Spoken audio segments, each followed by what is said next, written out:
Morning guys, Dave Camper at the Pathfinder School. Jim and Derek just left to go check our snare line we put in yesterday. They're going to put in a few more snares, check for sign. I think Derek wants to set up some type of a pin snare situation, as well as some rabbit snares out here in the brush. So while they're gone, I'm going to continue to work on the accoutrements for the inside of the cabin here at the forge.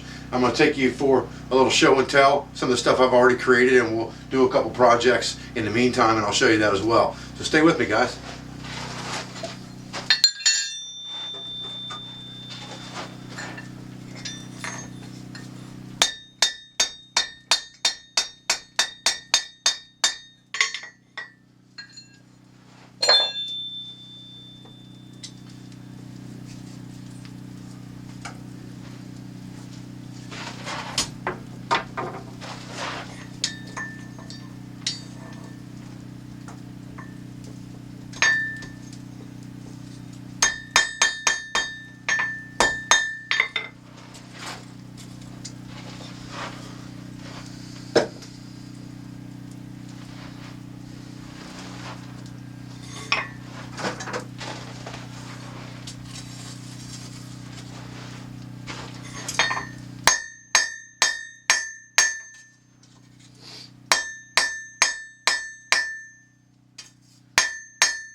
So the first thing we're doing is we're just forming our hook that we want to put on this, and we're going to put a little bit of a fancy turn on this hook because it's going to be for a coat right here in the forging shop.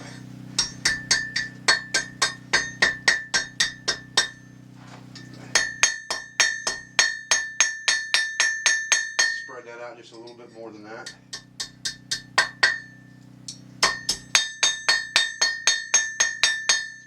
Right there. Now we need to turn the other end basically into a nail. So we'll go ahead and draw the other end out, bend it over.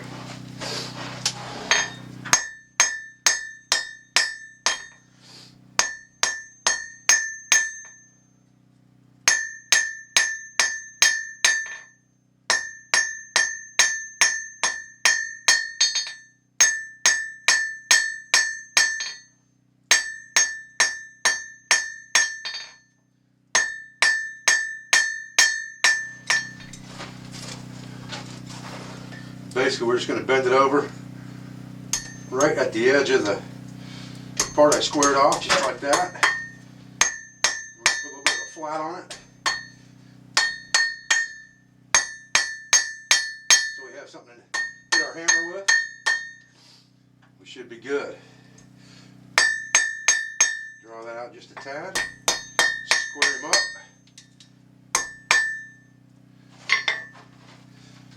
Brush it real quick and get all the impurities off of it real fast.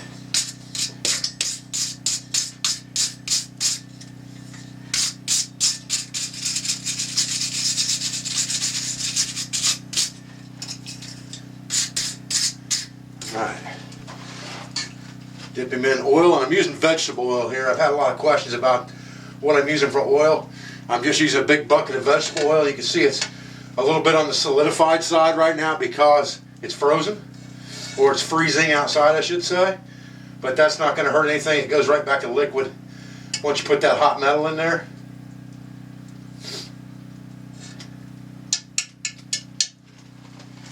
And there's our finished piece, and I'll show you how that goes on here as soon as we get the oil off of it. Okay, so once we've got the oil wiped off our piece, and it's pretty cool, we're just going to take it up here. I've got a hole right here where there was a nail. I'm going to go right back in that same hole, pound that hook in there, and that now gives me a place to hang my coat and knife when I'm in here working. So we're going to have to make a couple of these for the inside of the cabin. I've got 2 of them already done.